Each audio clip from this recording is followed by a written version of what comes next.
His parents had so much to do with it. Almost 10 years after his first kill, he kills again. Bodies in different states of dismemberment. Apparently he got away with a lot of shit at that chocolate factory. And the cops come in, and I think they find the photos first. Mm-hmm. Which, yikes. Yeah, how do you not notice that your kid is drunk all the time?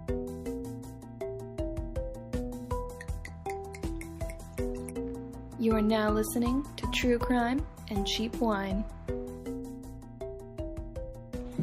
Hey everybody, welcome back. This is True Crime and Cheap Wine. My name is Kelsey. I'm Thomas. And I am Annie. And today, let's see, we are drinking Barefoot Red Moscato, just like we talked about last week. This apparently is best served chilled, which it is not today, but that's fine. It pairs well with soft white cheeses, fresh fruits, orange chicken salad, and all spicy fare. We are enjoying it with some chocolate cake, though, and I think it goes pretty good with that, so, you know. I've never actually had cheese and wine together, I don't think. Like the cheese platter and wine cliche? Yeah. I usually just eat cheese or just drink a lot of wine. Yeah, same. Well, usually when I eat cheese, too, it's like a cheese stick. Yeah. You know, like or a peel. A special occasion. Yeah, I feel like I'm not adult enough yet to have a cheese spread. One day, you guys are going to come over and I'm going to have a whole cheese spread for you. I love cheese spreads. Yeah, I wouldn't really be complaining, honestly. Eat cheese the whole time? Be pretty lit. We'll start a cheese podcast. Not a bad idea. So this Swiss is from Switzerland. Yeah, thank you. All right. So who are we talking about this week? The one and only Jeffrey Dahmer. So Annie and I saw My Friend Dahmer a couple days ago. Yeah. We sure did. And it was pretty good. Yeah. Oh, can we talk about our experience at the Texas Theater first? Yeah. Oh, wait, I did not even think about this. We were so out of place. We were. Well, first of all, we were dressed identically. Like planned or just... No, like we were both wearing... This seems to happen a lot. Yeah. Well, usually it's similar, but it was like really weird. So we were both wearing black like pants. Yeah. And green army jackets. Yeah. And glasses. Yeah. And we have similar colored hair, so it was like... The only difference was like I have bangs and Kelsey doesn't. Yeah. So. It was kind of... And our glasses are sort of similar, just like black rims. You guys should have done like the pigtails and walked in holding hands. We might as well have. Yeah. Honestly, and then have you been to the Texas Theater? No, never. But you would like it, but like it was either like fancy people seeing My Friend Dahmer or like hipster as fuck. And we were just like these two twinsies. Like an awkward in between. Yeah. We were literally in between. We were standing in the middle of this. We had to wait. I think there's like one theater. You like in use at least. I guess it's a one theater, the Texas Theater. Oh, that's weird. Yeah. I've never been to a movie theater with only one. Well, it had My Friend Dahmer playing, which was on, like, outside. They were, like, advertising for My Friend Dahmer, and then on the other side, it was another movie. I don't think that movie was playing that night.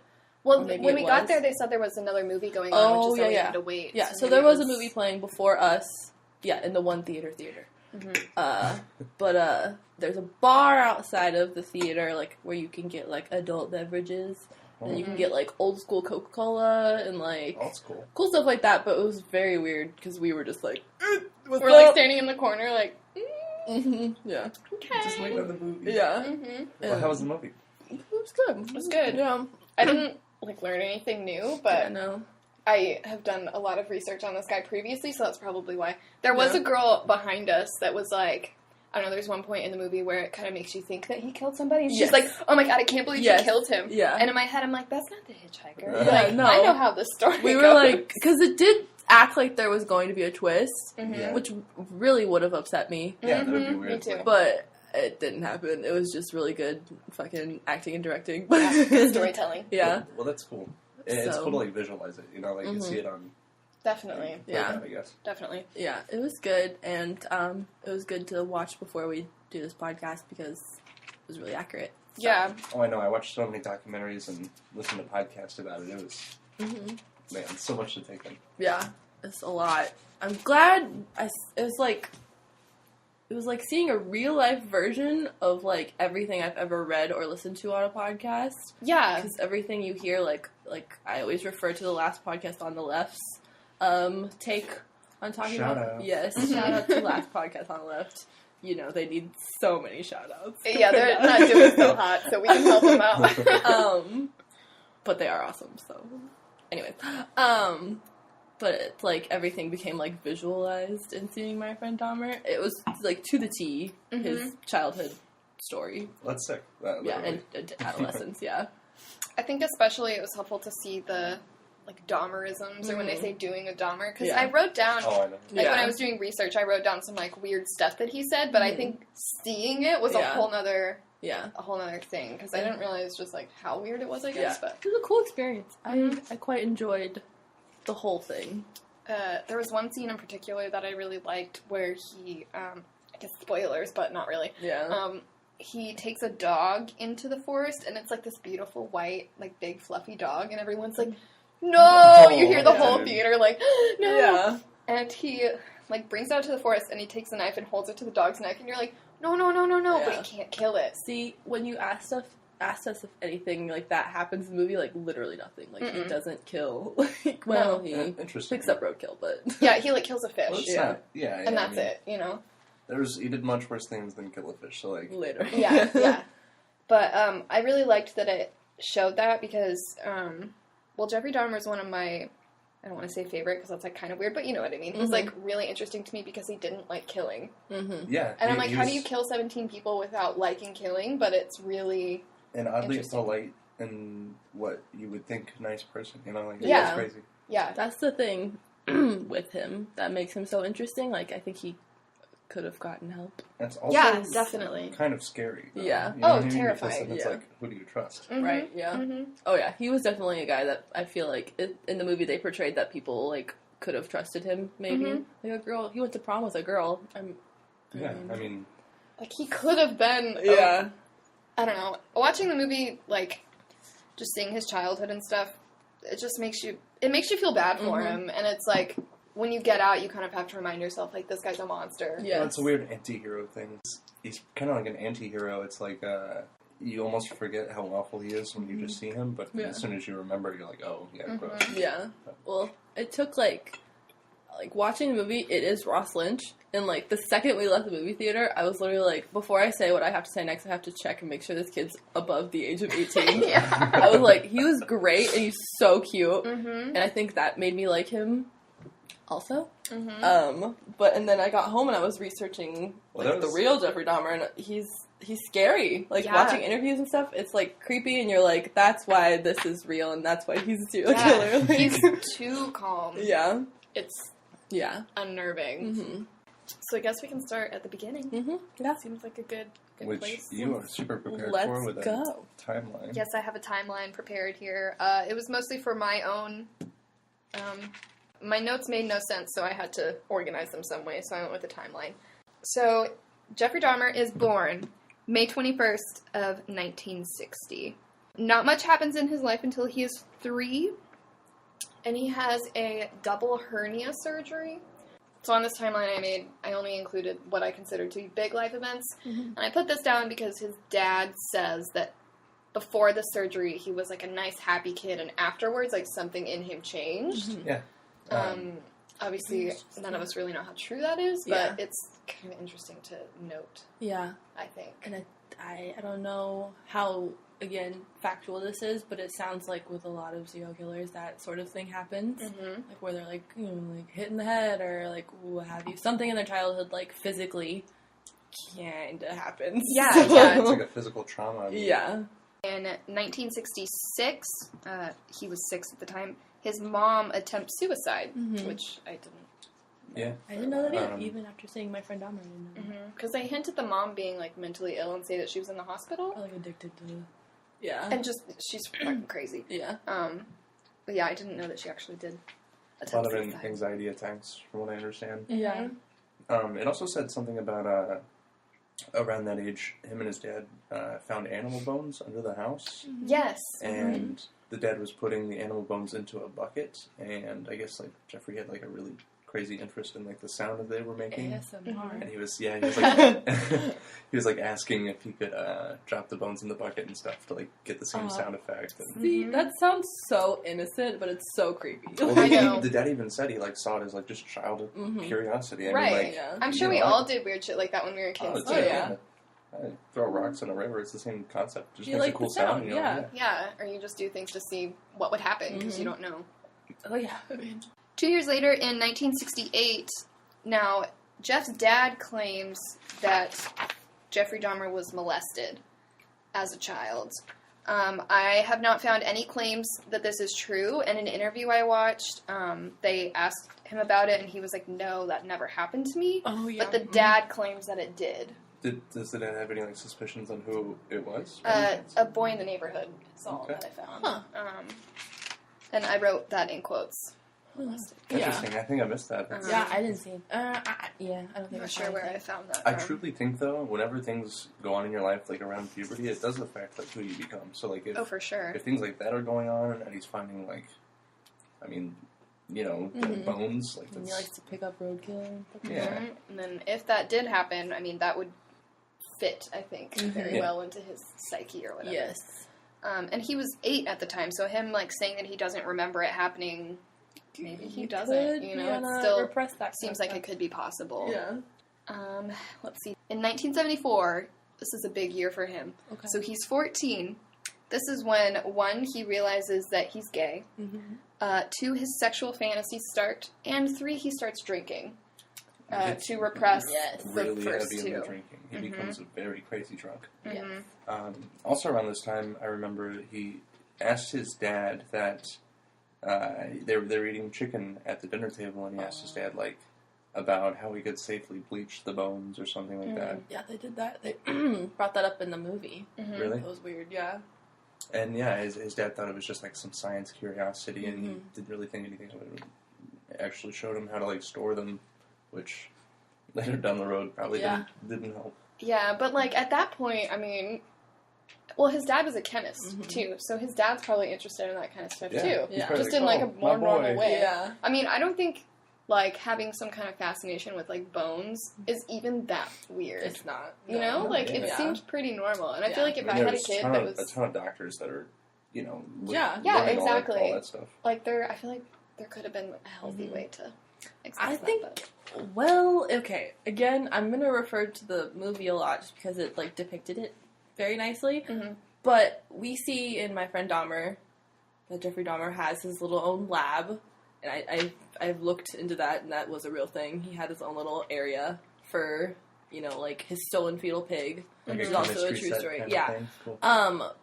But I don't know how true it is that the dad, like, freaked out on him one Oh, day. yeah. Because I feel like if he would have been allowed to continue, that would have kept him, like, Busy. calm, and things like that. And if his dad did have a freak out moment on him, like they did show in My Friend Dahmer, that, I mean, he felt like he wasn't allowed to do what he liked to do anymore. Yeah. So I don't know if you have to think about, like, what's going on in his head, like... Yeah, well, if I can't do this, Yeah, I guess they're I'll- like- For sure. What's the next best thing? Oh, I'm obsessed with torsos. Yeah. So, Yeah. give me your bones. yeah. And in the movie, like, it's really awful because the dad goes and he starts throwing all of his stuff away and then completely destroys the little shed that he was working in. So it's not even like, oh, I'm gonna, like, lock this up because you need to focus on your schoolwork. Like, it's completely destroyed. Well, if that is true, not to like focus the blame on anyone, but like that does kind of traumatize. Oh, for like, sure. the kid, Parents? you know what I mean? Hell yeah. His parents Yeah. had so much to do with this. Oh, yeah. shit. Oh, yeah. And throughout this whole time, ever since the mom was hospitalized and everything, their divorce has gotten pretty rocky up until this point. They're fighting a lot. I thought this was pretty interesting. So around the time that he was like 13 and 14, he actually had a picture that he drew for his dad of his dad eating corn, but he had a poem attached to it, and it says, "The squash and the pumpkins could never compare to the kind of dad with curly hair." And then it says, "This poem is from Jeff, and I love you to death." Oh. Which is a little Wow. foreshadowing, but wow. also kind of, I don't know. I thought it was interesting. That's crazy. I know. That's really cool. I like that. Yeah, it was kind of a little cute. He was Yeah. clearly, like, a creative mind. Oh, for sure. Yeah. Like, I feel like it was such a craziest thing missed is out he thing. doesn't seem that abnormal. Mm-hmm. I don't know. Yeah. He seems I mean, pretty normal. It does say when he was young he did have kind of like a social problem, right? Right. Mhm. But his parents kind of encouraged him to be more friendly, I guess, with the other kids. And Mhm. kind of... yeah, well, yeah, that was a big thing with the whole, like, chemistry thing that his dad wanted to, like, he destroyed it because he wanted him to go out and make friends or, like, Right. join a team or something or what have you. Which nobody likes to do anything they No, don't want to do. You exactly. No, I and mean, he did it, but... yeah, well, and in the movie, when the dad says that, Jeffrey's like, well, I'm in a school band. And, like, Mhm. it's true, he played tennis and he was in the band, so it's not like he was even some, yeah. like, super recluse that didn't do anything. Right. It just, like, Yeah. wasn't enough. Definitely spent time with people. Yeah. His age. Oh, Like, yeah. Yeah. Definitely. It's, I don't know. Another thing about his dad, too, it's not just that he didn't like what he was doing, but it was very not okay to be gay in his household. Yeah. So well, I think... it was 70s, right? Yeah. Mhm. So, Yeah. I mean, it wasn't really accepted. yeah, You know, like it a lot, I'm wasn't sure. super okay anywhere, Mhm. but, like... I can see a lot of people having problems with it, as Mhm. shitty as that is. Yeah. Yeah, and so, like, having to repress being gay along with repressing this fascination that you have, like, Yeah. I'm sure the two kind of mingled in He his was- subconscious. it And Oh, that's, yeah. He was dying to explode. Like, it was Mhm. gonna happen. So much repressed, you know. Uh-huh. Like, I feel like but- if he was allowed to express even one of those things, then it might have been... I mean, he would have been weird for sure, but, like... Yeah. Had he had resources Mhm. and one of those things, it would have been fine. Like, had he talked to a therapist about his sexuality, Yeah. it It would have could been okay. It Yeah. could have been alright. Yeah. I did find, I'm also not totally sure how true this is, but in 1975 that he had a brief relationship with a Mhm. boy, which is something that Annie and I had talked about after seeing My Friend Dahmer, because there's like a kid that he kind of talks to, and he like invites him to go to a concert and stuff, and you get a little bit of a vibe But he's, like, that they're not trying, just yeah. friends, you know? Mm-hmm. So I think that's kind of what that was, but it didn't last very long. So. Yeah. And I'm wondering, how old was he when the dad said that a boy molested him? 8. Okay, never mind. Thinking it's I at was the thinking same maybe time, the dad was like kinda catching on. seeing, yeah. But Oh. nah. No, this was It's a little bit later. yeah. Yeah. Let's see. In 1976, we have the infamous jogger incident. Mm-hmm. Yes. So, for those of you who don't know, I guess you've never looked into this before. But Which would be weird. yeah, there was a jogger that went by his house Pretty every regularly. Monday, Wednesday, and Friday. Is what he says in My Friend Dahmer. Yeah. He's got Again, the- like got the schedule. Yeah, Yeah. like it's and he watches him, and he becomes like obsessed with this guy. Mhm. But the funny thing about the attempt, so basically he wanted to wait for the jogger and knock him out as he ran by. Mhm. It was like the first time he hadn't come by Mhm. on Yeah. his scheduled day in months or something. Yes. And, Yeah. man, so that's pretty crazy because either that could have been the first victim, unfortunately, or that could have stopped everything. Maybe young Oh, Dahmer yeah. could have messed up, and the jogger was like, "I'm gonna go call the You're police." fucking Yeah. weird. Yeah. Well, I've never thought about that before. That's so true. I need to look up if that jogger was actually a doctor. Yeah. Oh my god, I So- forgot to do that. While you're doing that, I shall explain. So Yes. in the movie, he sees the jogger, and then you see him at the doctor's office, because his friend made a joke about how like, he did he had to see touch the- my balls or whatever. Yeah, You know, because yeah. whatever. High school. Yeah. And so he goes in for a physical, and the doctor is the jogger.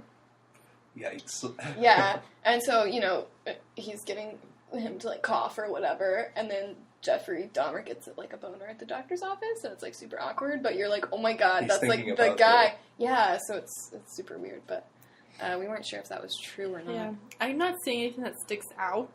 Okay. Well, I Jeffrey don't did. No, I'm Well. just kidding. Yeah, for sure. Yeah, I don't know. I feel like if it was in that movie, they made everything else so factual. Like, Yeah, I'd be surprised if Like they that. just made that up, yeah. but... So, Regardless, that would be crazy if that's true. Yeah. Yeah. What are the odds? yeah. Oh, and it was because they were hanging out with his friend after work, and his friend saw the doctor, I was like, oh, that guy's my doctor. And Jeffrey was like, he runs by my house every Monday, Wednesday, and Friday. Yeah. And I was like, okay, that's weird. Yeah, and they were like, But, they like made fun of him. Yeah, But, I probably would too. Oh yeah, that's fucking a weird. little weird. Yeah. So yeah, Jogger missed one day that he was scheduled to be there. Jeff was ready. It would have changed both their lives for sure. Yeah. Oh yeah. I really wanted to find like an interview with that jogger, and I couldn't. So that I was like, okay, I don't know who he was. I don't know, but Yeah. I would love to hear his thoughts on all of that. Same thing with. Never mind. Go on. Okay. The next year after the jogger incident in 1977, his parents get a divorce. Obviously, that's going to have a big impact on anybody, but this kid who's already pretty fragile. Yeah, if one would believe that's when he like really picked up drinking. He got super into it, and that's also around the time he kind of started getting into high school as well. And I believe he'd actually drink at high school. Yeah. Yeah. And he would like tell his classmates that it was his medicine. So. Oh, and how he actually started to get friends was by doing a Dahmer, which he kind of just started to do one day in the hallway by making fun of his mother's interior designer, who had cerebral... Wait, no. Yeah. Yeah? Cerebral palsy. Yeah. And he had, you know, that sort of, like a tick, I guess. He would kind of...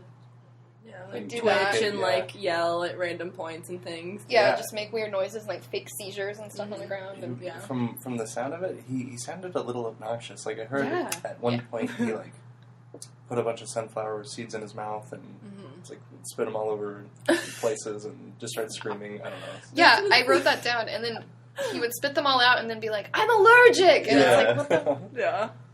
But yeah, they would say it doing got the people's Dahmer. attention. Yeah, he became like a class clown. And kind of cool. Which is also, which is also kind of scary because everybody knows like that class clown. You know, like the person who acts like that. And there's somebody in every high school. Yeah, but, like, and they're usually like the last person you would think. Right. Yeah. Usually the class clown is like okay, the cool. Like, yeah. Like hey. Like nobody hates you, but nobody really likes you that much Yeah. either. Or, But like, it's like like the class parties, clown can like actually hold a conversation. I don't think Jeffrey Dahmer could do that with. His oh no, yeah. definitely not. Definitely not.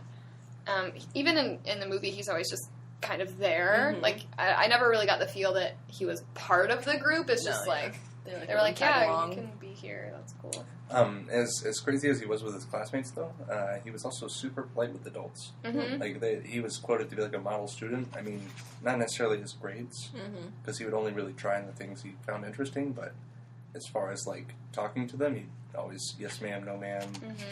You know, he'd hold the door for people. Yeah.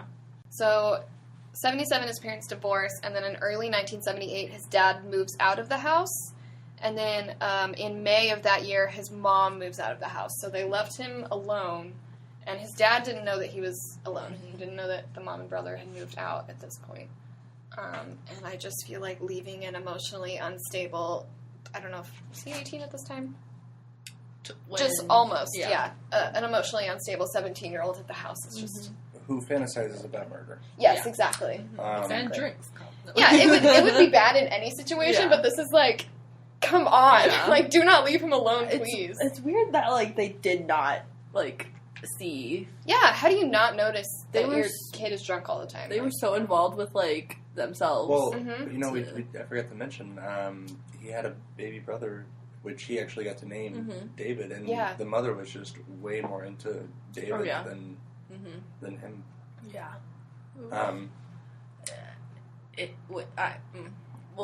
I was reading that when Jeffrey was a baby, that he was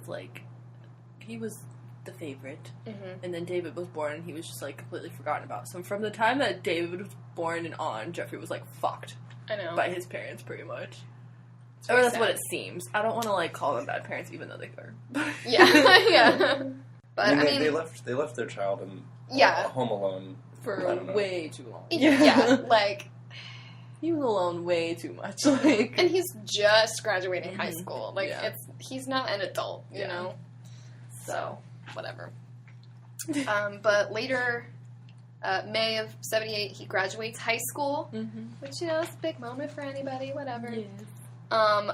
But 3 weeks later, he picks up a hitchhiker. Yeah. and he murders him. And that is the first murder.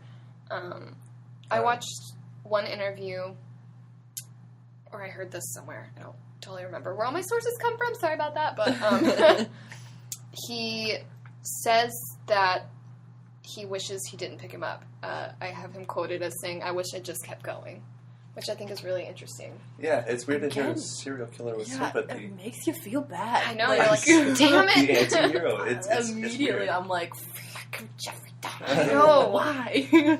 Just be a serial killer. Be good at it. Like, Yeah, Make seriously. me hate you. Yeah. So the hitchhiker that he picked up, his name was Stephen Hicks, and Jeffrey actually convinced him to come back to his house with him. Kind of like just chill, crack open a cold one with the boys. Yeah, basically.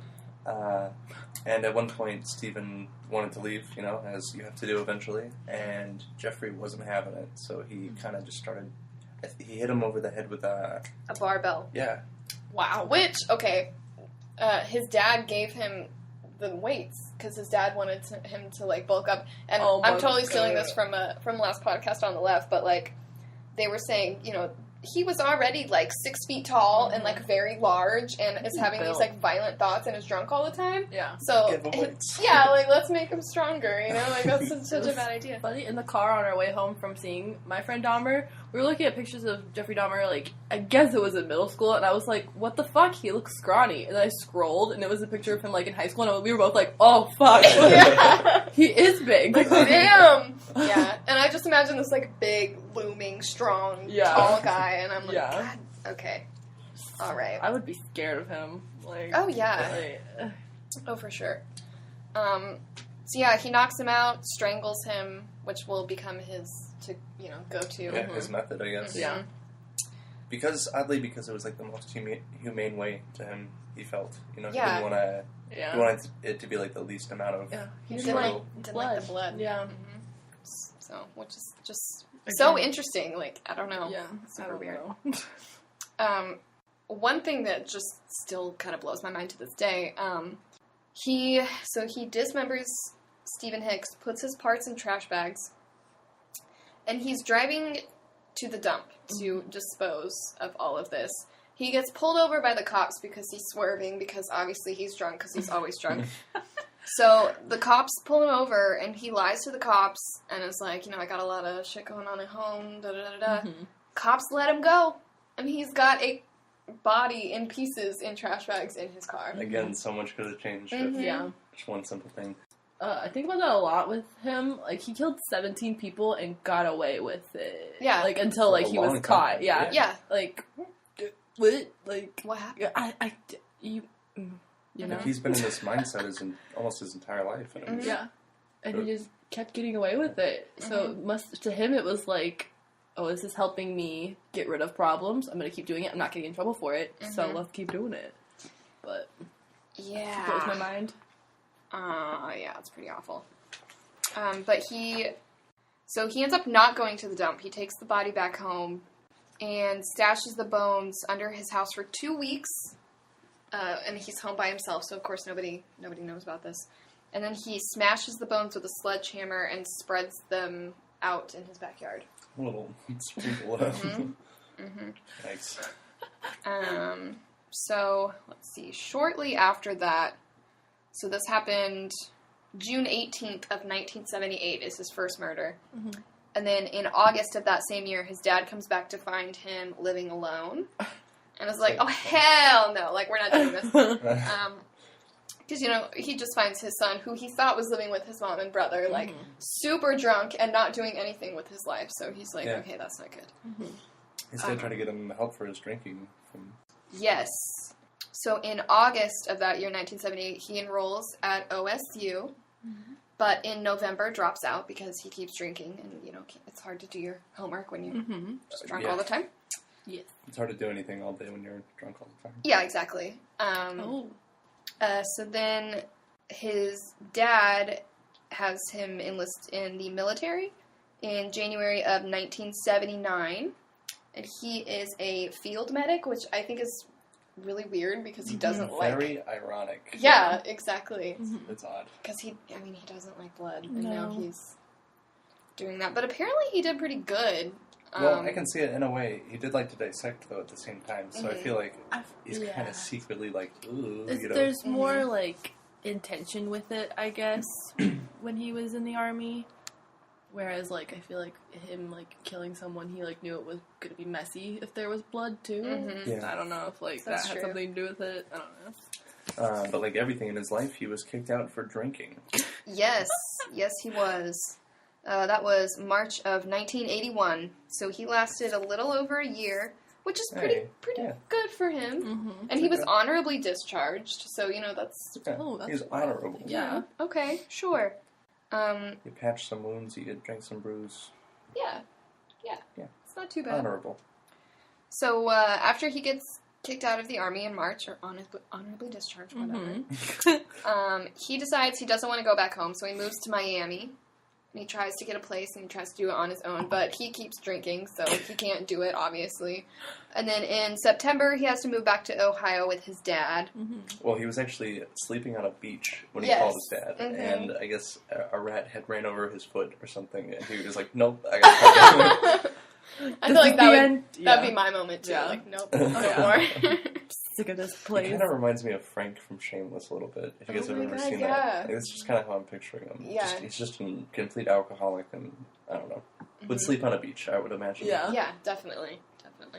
So 2 weeks after he gets back from Ohio, he's arrested for the first time for drunk and disorderly conduct. Is anybody surprised? I'm not.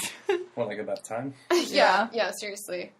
And then in December of 1981, he goes to live with his grandma. Grandmimi. And here we go. And this starts off an interesting chain of events. So that's in 1981. December of 1981. Okay. For most people, grandma's house is a good place. Happy memories. Yeah, you know, grandma kisses. Yeah. Not so much This is, here. a little Over bit the river different. and through the woods. To Dahmer's dungeon we go. Yes. Oh, boy. Well, he actually does kind of okay for a little bit. Yeah. I can say they had like a 3-year streak of good behavior. Yeah. Could be. He gets a job at a blood plasma center. Again, weird, because, like, wait. But in That August of 82, he's arrested again for indecent exposure. Yikes. Weird sexual stuff, you know, it's kind of, it's bubbling out now, you know. Is that where he got he lured the 13-year-old kid? Oh, I think that's later, because he gets convicted for that. I think he was... So the exposure was just more like a flashing thing on him? Yes. Yeah, I think so. I think he, like, masturbates in a park in front of some kids or something like that. Yes. I think that's He right. exposed himself to a crowd of 25 women and children. Oh, okay. For this incident, he was convicted and fined $50. $50! $50. Plus Wow. court costs. All right. They're really sticking it to him there. Like looking in his wallet, like, could I afford this today? 25? Wow. That's a big crowd of people. That is quite a big. Yeah. Let's see here. January of 1985, he gets a job at the Ambrosia Chocolate Factory. Wow. Hey, I know. Honestly, like, as somebody who hates their job, that sounds like a fun job. That Yeah. does sound like a job. Yeah. He got paid like $19 an hour or something. Are you kidding Wow. me? Maybe that's in like today's time, I think. But still, like, yeah. Jesus, I 11 want to to, 7, I would 6 gladly nights get a paid week. 19. Hell yeah. right? If you want to view Paris. Yeah, forget everything you knew about Willy Wonka and replace it. Yes. That's terrifying. That makes the tunnel scene make a lot more sense, honestly. Oh my god. Then we come to an event that I think is extremely important and sets off this next chain of events. So in 1985, he is at a library. And a man gives him a note offering to give Jeffrey a blowjob. And he does not accept, but he says that this kind of kick-started the thoughts. Yeah, it's got the wheels Regained. turning. Yeah. Which, what are the odds? Just a random person handing him a note. Like, Right? Hey, dude. Like, I want to go back in time and just tell that guy, like, literally anybody else. Yeah. Don't do it to him. Please, no. You don't know what you're about to do. So then, about a year later is when he is at clubs giving people sleeping pills so that they would stay still. Before that, I'm sorry. He actually stole a mannequin from a window shop, and he would hide it under his bed.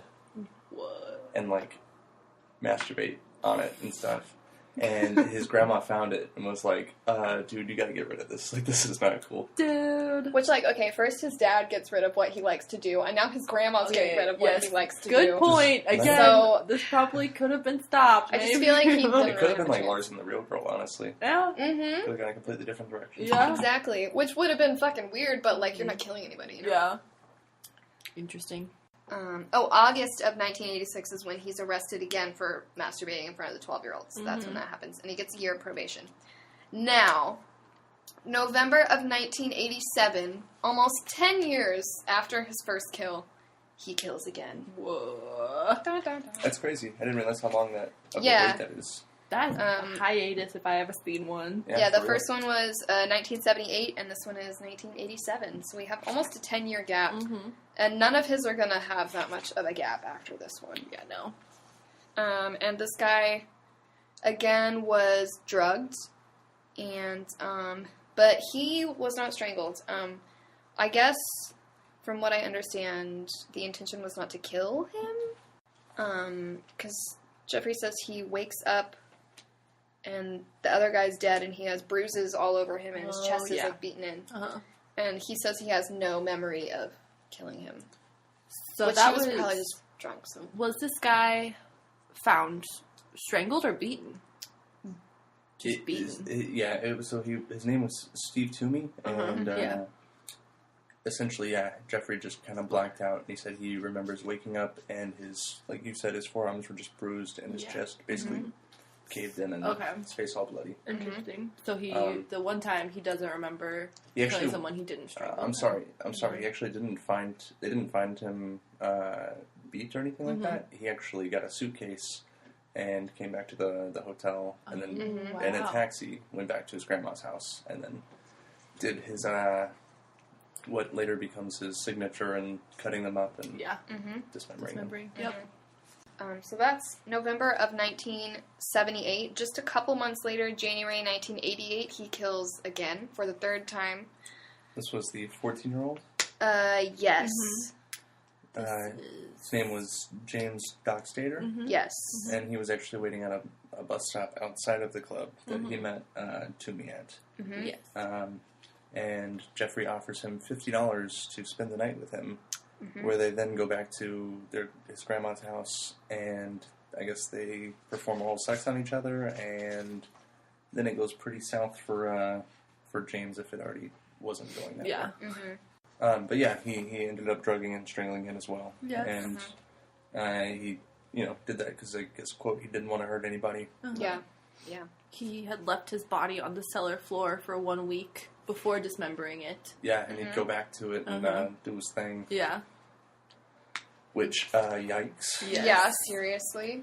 And I'm assuming very drunk this whole time, because I guess I understand he was drinking to get away from the thoughts, you know what I mean? Or his conscience, I guess, probably telling him that this is bad. Yes. So 2 months later, March 24th, 1988, he kills again. So this, I think, is really interesting to just, like, have it all laid out here. In the timeline that I put together, I went through and highlighted all of the years of the murders, and, like, the first, you got a 10-year space between the two, and then they start just a couple months or even a couple days in between, kind of from here on out. So I think that's kind of... I don't know, you can really see him start to just not care anymore and just give he's into on it. the prowl, he's hunting. Oh, this is his, like, job. Like, this is what he feels like he must do. Yeah, So, he's not trying to hide it anymore, like, he's just fucking... Yeah, he's just going. going at it, yeah. So in March. Yes, March. And then September, he has a little bit of a dry spell, just a little bit. In September, his grandma kicks him out because she didn't like that he was bringing home boys late into the night. And she said there were a lot of foul smells, which is like, God damn it. Yeah, of course there are. Yeah. So he gets kicked out. I can't believe she didn't go into the basement. Like, I know. if she would have... Oh my God. That's another point of, like, we have to stop this now, It's just, I feel like there's so many of them throughout this whole thing. Plenty of signs. Like, I'm sure, like, I don't know if his grandma, like, lived to see him get arrested, But she was probably like, eh. Like, oh, I should have known. Yeah. That's what all that meant. He was Yeah. not just being... Yeah. Okay, so September of the same year after his grandma kicks him out, this is when there was a 13-year-old boy that he lured into his apartment, and he got away. Yeah, so I guess he started, like, fondling the kid, and the kid freaked out and was like, hell no, and dipped. Ran. And what's kind of weird is he only got charged with second-degree assault. Not, the whole minor molestation thing. Yeah, I haven't thought about that. That is pretty interesting. Weird. And especially, you would think with his other past crimes that maybe... Yeah, you've been arrested, like, several times. I just wonder... I mean, I don't exactly know much about, like, how you get a warrant or what warrants a warrant, you know? Yeah. But you'd think at some point the cops could be like, okay, like, let's search this guy's house. Because the kid was in the house, you know, maybe they go there, like... This was when he was living at the apartment, too. So, yeah. At the very least, cameras were at least popular back then, so they had some kind of evidence to look for. Yeah, like, there had to be something, you know? It's crazy. It's crazy. But not the case. But he did actually end up spending his nights in a jailhouse sort of thing. But he basically begged the court to let him keep his job at the chocolate factory. Probably for that $19 an hour. Yeah. Hell yeah, I'd be... Just buying alcohol and paying rent. Cool. I mean, that sounds kind of... It's awesome. He could have been cool, you know? We're literally eating chocolate cake and drinking wine. So. That's so true. Let's see. Well, actually, 10 days before he started living at that house, he did kill again.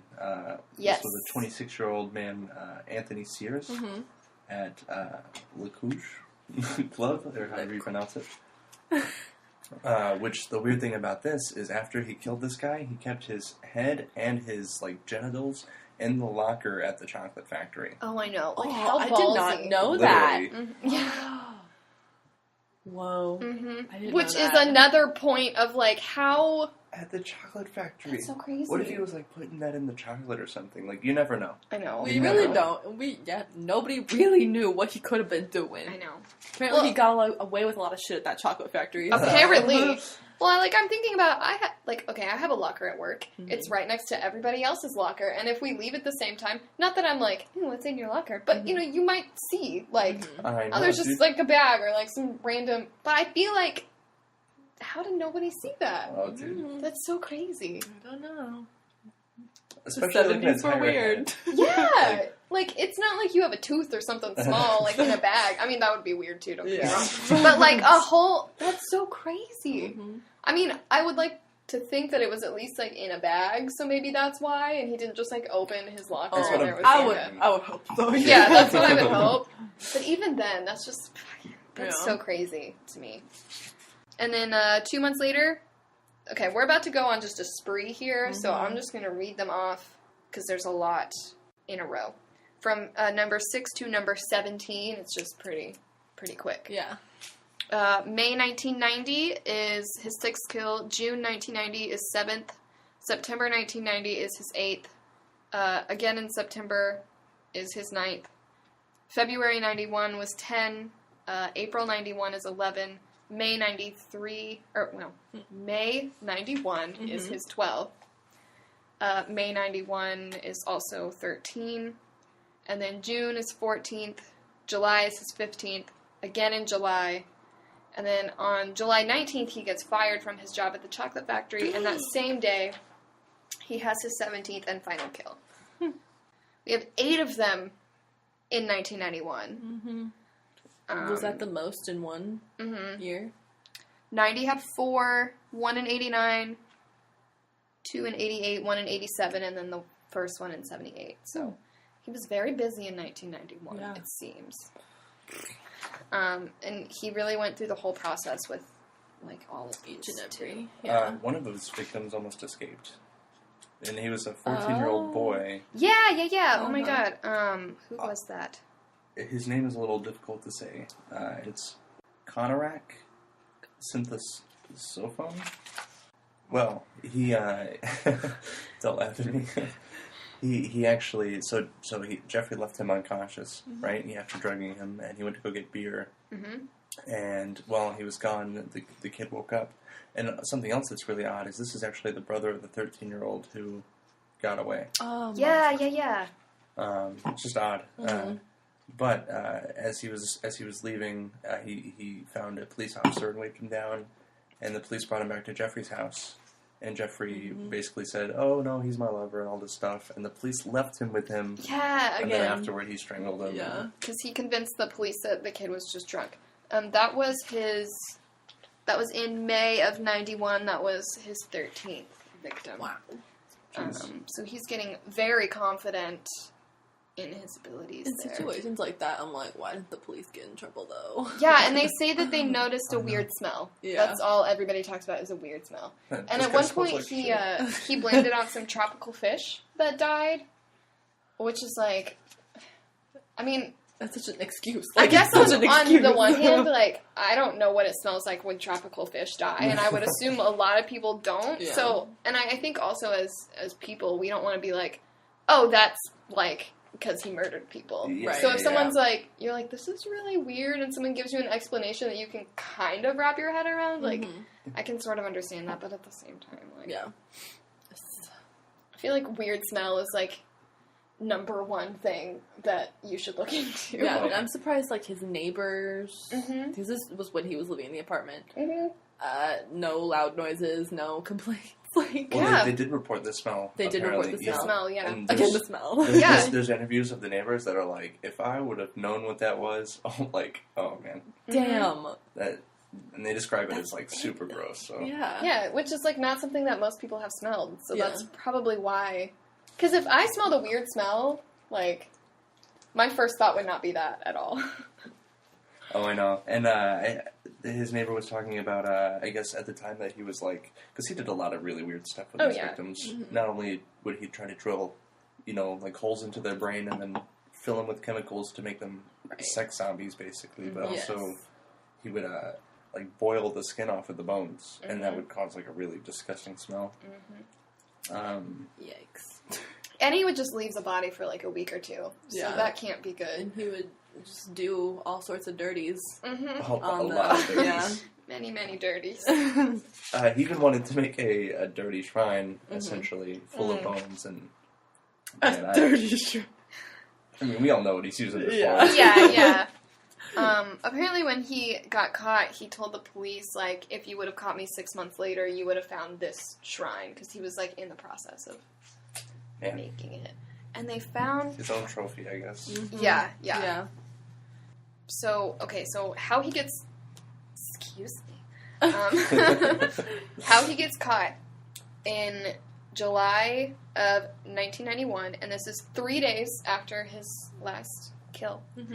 He gets another guy, and he tries to do the same, but this guy manages to get away. I believe he, like, convinces him, like, oh, just let me go to the bathroom, and, like, I'll do whatever you want. So the guy gets away and tells police. So good on him for doing that. Yes. For real. Worked out better. At least he was not drunk or drugged. Yeah, because Jeffrey could have lied again,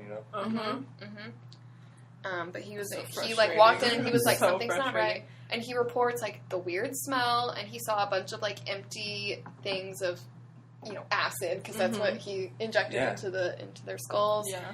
And he saw, like, a big blue barrel in the corner, which ended up having someone's torso in it, and it was, like, soaking, which is, like, whoo! Yeah, in the barrel, I believe he'd use, like, acid to try to dissolve the body parts and then just dump them down the sink, which actually happened in Breaking Bad, if you guys have ever seen that. Oh my god, so I imagine it very similar to that, and it's just gross. It looks like a gross-ass process. Yeah, definitely. So this guy notices all this weird shit happening and tells the cops. And the cops come in, and I think they find the photos first. Is that right? He said, 83 photos, I believe. Jesus. Of like, bodies in different states of dismemberment. Yeah, because that's... Oh, I wrote down when he started doing that. At one point in his process... Somebody had to count that shit. Oh, yeah. Oh, on his... the sixth victim is when he started taking pictures. So you can only imagine. There's so... a lot. So many terrible Yeah. So they found all the photos. They found, I don't know all the numbers because I didn't write that down, but there was like a severed head in his fridge. There was four skulls in the fridge, and at the time that all this was happening, the media was going nuts, and there was cameras all around his house, like people even crowding around to watch them remove this stuff. So it was like almost like a, I don't know, like a moving museum of crazy. Mm-hmm. And they were like human hearts, I think. Man. Just little, just bits of everything. It's so and he would eat like flesh and stuff of the victims. And just certain parts, I guess. You guys ever wondered what a human tastes like? I have. I mean, I feel like most people probably have. I'm like disgusted by it. I'm comfortable with the thought of it probably tastes like chicken, and then I'll just never think of it. Yeah, I never want to know, ever in my life. Yeah, me either. It's just too weird. No, flesh. I think it's interesting that when he was caught, I believe his name is Detective Mueller. Was the guy that was on the scene. Detectives always have cool names. They do. Yeah, it's kind of cool. But he like found the Polaroids in the apartment and was like looking at all the bits of people finding him, and then the officers had to like overtake Dahmer, kinda. They had to like dogpile him and get him cuffed because he resisted. Yeah, I mean, he most probably people knew do. what he was Well, yeah. doing. Oh, yeah. I know, they were in there, like, looking around. He was probably the whole time either, like, they're not gonna find anything, or, like, shit. Like, and then, Dahmer was, like, laid on the ground, and, he just said, for what I did, I should be dead. And, I mean... I think everybody agrees there. Yeah. Yes. Another quotable thing is he also told the detective that was interviewing him, once I tell you this, you were going to be famous. Yes. Like, yeah. Wow. Is that the same guy? I can't remember. I don't know if it was only one detective. I'm sure there was a lot of interviews. Yeah. Oh, yeah, I'm sure. But when it came down to it, it took about 6 weeks for him to confess everything, and there was 159 pages worth of confessions and details and all that. Jesus. Which, man, even taking notes, I probably wrote like 10 pages, and that was a lot. Imagine 159. No thanks. Yeah. And next week we'll read all of that too. Yeah. But yeah, and then he ended up trying to plead insanity, and the court was not having it because I feel like everybody kind of acknowledged. I mean, that is pretty insane to kill people, but it might have worked when you were 18, Jeff. But exactly. Yeah, after the first one, maybe but not today. You found a job at Candies. Yeah. Yeah. You were Willy Wonka, and you knew what you were doing. So I don't think. I don't think Willy Wonka knew what he was doing. Okay, well, honestly, that's the difference. So let's see here. There was one of them that he wasn't charged with. Toomey, the second one. Mm-hmm. His second victim, he wasn't charged with because they never found any of his body at all. So they couldn't charge him. They should have checked his digestive tract. Well, I think he did the same thing, like crushed up all the bones and then spread them. But that's the only one that he wasn't. But he is still listed as like because he admitted to it, but he just couldn't be charged for him. But yeah. But that didn't matter that much because in total he was sentenced to 957 years in prison. Got a little while to go. Yeah. So he's. I mean, no one's ever gonna let him out. He might have been okay if he was a turtle.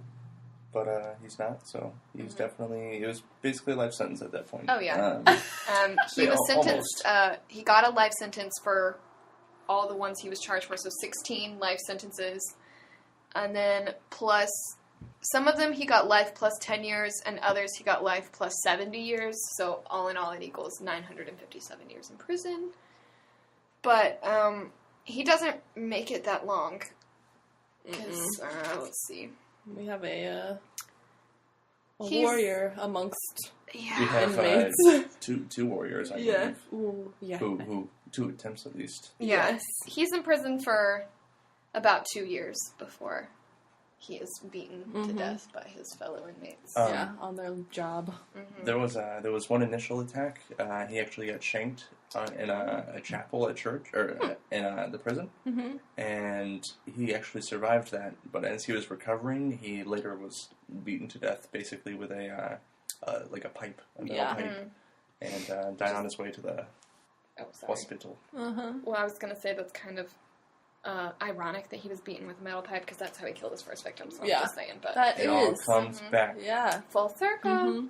One thing that kind of pissed me off a little bit is that a couple months before he was beaten to death, he became a born again Christian and got baptized. Oh, of course he did. Like, fuck you. You don't get to do that. No, it's not. No. Do I get to drink the wine now?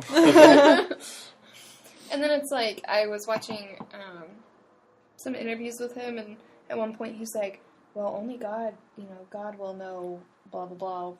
And I'm like, we all know that you're a piece of shit. Like, no, God smited you. You don't get to say, like, oh, I'm a born-again Christian, so, like, only God can judge me. Like, no. The whole world That's not how this works. At least I hope that's not how that works, because... Let him believe whatever. Yeah, seriously. I'm sure he's burnt to a crisp. If he actually is. If he's that's cremated. what he believes. Oh, yeah. Well, there we go. Well, perfect. That's what I mean. Did you so guys? It all works out. Did you guys watch interviews with him? I know you said you did. Well, yeah. I watched a couple documentaries, and it was like, just had his just watching him talk was odd, Yeah. That's what freaks me out the most. He's very polite, and it made me like uncomfortable with how polite he was. But yeah. Yeah. I think it would be one thing if it was like he's been in prison for 20 years and now he's talking about what he did and he's had a lot of time to reflect on it, so he can kind of like disassociate a little bit. But he wasn't in prison for that long. No. So this was fresh, and he's just like, yes, this is what I did. And you're like, yeah. ugh. People are so obsessed with him, though. Like, that's why there's so much about him. Mm-hmm. And I feel like that went to his head. Like, oh, for sure. So fast. Did you guys see the video at the trial? There was one lady that was, like, screaming at him. Yeah. Like, I hate you, I hate you. So I guess, the victims, maybe? Yeah, or, the victims got to... Well, they allowed the victims to express themselves. Mm-hmm. Yeah. And there was a lady who just exploded. She was like, I'll kill you, and all this stuff. But she was like, can you blame her? So fuck no, I can't blame her. But she was like... She had killed him? Oh, yeah. She was like going at him, and the guards had to hold her back and stuff. It was a straight up hold me back moment. Wow. Oh, yeah. It was very intense. And there was also one of the victims' sisters would go and visit him and just kind of ask him what's going on. And I guess she asked him why her brother, and he was just like, well, I thought he was cute. I liked him. If you liked him, then why? I'm sure that's what she was like. Okay, I'm not really understanding. Yeah. Well, he said he would eat them because it was the closest he felt he could get to them. Right. Which that's so fucked. So fucked. Like, that's really awful. And I say that like it's so fucked, but like that's the way he thought. Like that's it. Yeah. There are other ways to let people. Yeah, let's let them know. I like cute you. date idea. Eat there. It can be inside you in other ways. Yeah, that's all I'm gonna say. You don't have to be a cannibal. Yeah. But God, it's just so. I don't know. The last interview with him that I watched was like a couple days ago, but I feel like his face is just burned into my head. Yeah. Oh, I know. Yeah. And what's crazy is he's not an unattractive person. You know what I mean? Like he looks like. It's sad, but people seem to trust attractive people more, and he had a lot of people trust him, Yeah. Oh, yeah. It just, I don't know, it's just still so crazy to me just looking at this timeline and seeing, like, where all the points could have been, like, this could have been stopped here or here. There were multiple times it could have, he either been arrested or had help or... Yeah, definitely. What have you. You know what he kind of reminded me of? And I remember we were going to talk about this in the beginning, but the end of the fucking world. He reminded me so much of that kid. Yeah. Like, just like that. His only curiosity is what does this look like on the inside? I really feel like it probably started as some innocent curiosity, because all kids have that thing they're, like, weirdly obsessed with. Mine was dolphins. It's fine. But, like, he was, like, obsessed with bones, and that's just, like... Kids get weirdly into things, and that's totally fine. Well, luckily you did have dolphins, and I had, like, Sonic the Hedgehog, and I'm sure you had other things, and it wasn't bones, I had nothing. But... That's why I... I'm just kidding. I like lots of things. I liked Inuyasha, and I liked Sailor Moon, and So there you go. yeah. You know, we Quite all... obsessed with that kind of stuff. Yeah, we all have our things, but it just, like... That having to get repressed, and then he had this weird sexual stuff that had to get repressed. It's like... It was all too much. I just wonder if today, like, if he had grown up today in a, you know, sexually positive household, if he could have been just, like, a really good mortician. Mm-hmm. Yeah. You know? Yeah. Really weird. He would have been weird no matter what. Like, I don't think he would have just been, like, some cool, normal guy. Like, he would have been weird. Yeah. But, like, I just feel like he could have been okay. Yeah. I agree. I honestly blame his mom and dad. Like, Yeah. I blame him for murdering people. That's his fault that he did totally, that. totally. But, like... it stems from somewhere, you know? Yeah. Yeah. Nature versus nurture. There's a... but yeah, I mean, I feel like his parents had a lot to do with it. The whole collecting roadkill while starting to jerk off for the first time probably really set him off. And just, I guess, the alcohol. Yeah, I'm sure that messed with him. A weird trifecta of everything. Well, and, like, you know, when people start kind of figuring out their sexuality and stuff, you start to learn what you're into, and if he wasn't able to express that, then he had to turn it to something else, and for him that was, like, you know, obviously also not good. Yeah. But, oh, another thing that, like, really pissed me off when I was watching the interviews, his dad, I watched one where they were interviewing him and his dad together. Oh, boy. And his dad was, like, able to forgive his son about all the murders. And then the interviewer asked him, like, what if Jeffrey did tell you that he was gay? Like, how would you have... And he's like, oh, that's not okay. I'm like, you can forgive your son for murdering 17 people, but not for being gay. Like... That's why. I feel like that just we really have a problem. tells Yeah. Yeah. Because it's not like just oh, well, you know, I'm not really comfortable with that, and I don't want to hear anything about it, but, like, you do you. It's his life. Like, you know, that would have been one thing. Like, okay, you don't have to support it if you don't, you know, like... Yeah, it was just a lot of bad things stacked into one. I mean, who knows, like, what he would have become, even if he would have gone with his mother, you know? Yeah. Oh, yeah. Oh, yeah. And then... I also heard that, David Dahmer changed his name. That's what I was about to say, yeah. Because who the fuck wants to be labeled as the brother of that guy? That's kind of shitty. But also, it's kind of like a redemption, because Jeffrey gave him that name, and I'm sure that's all he wanted to do was escape it. It's completely connected to his brother, who was this horrible person. So, yeah. I also wonder what happened to the dog Frisky. Unless... I don't know. Not sure. They, don't mention. No. I didn't actually know his name. I knew they had it. Oh, that was like my most important fact, actually. That's all I wrote on this page. Had a dog. Very well loved, fluffy, brown. Bingo? No, wait. I do think it's kind of interesting that after all this comes out, his brother, like, changes his name and wants nothing to do with it, and his dad writes a book. Again, no. You know? I'm just like living off I think all his dad saw was cha-ching. Yeah, exactly. Yeah. Forget about chemistry. Like, his dad was oddly calm in all the interviews, too. He was just like, yeah, Jeffrey was weird, but, you know. And you could really see, they had very similar, like, mannerisms. Yes. That's something I did notice out of the one thing I've watched of them two together. I'm not the type to watch the interviews. Totally fair. They scare me. Understandable. Yeah, it messes with me. I live alone. Well, you know, you're not a boy, so you're safe from him at least. Okay, well, that makes me feel safe because he's also dead. That too. Yeah. But I don't know. His ghost could be out there. We don't know. Today's podcast was fun. No, I'm just kidding. That's my life. I'm just kidding. So what we would kind of like to do is end this with a little true crime fun fact. So if any of you guys have a true crime fun fact or a cheap wine recommendation that you would like to send to us, what's our email address? truecrimeandcheapwine@gmail.com. Perfect. Nice and easy. But today, to get us started, I have a true crime fun fact about Jeffrey Dahmer himself. During the trial, he did not wear his glasses because he didn't want to see anybody's facial expressions or look anybody in the eye. can't see the haters. Yeah, blocking out the haters for taking off his glasses. Well, yeah, thanks for listening. Again, if you guys would like to reach out to us, it's truecrimeandcheapwine@gmail.com. Send us anything. Mostly anything. You know, not the weird stuff. Don't do that. Send that to your husband or wife. If you happen to be a murderer and want us to talk about you, well, no. Oh, okay. Send it to Thomas personally. Thomas doesn't know what he's talking about at gmail.com. Just come on over. We'll have you on the show. So again, this has been True Crime and Cheap Wine. And just remember to keep your eyes open and your glasses full.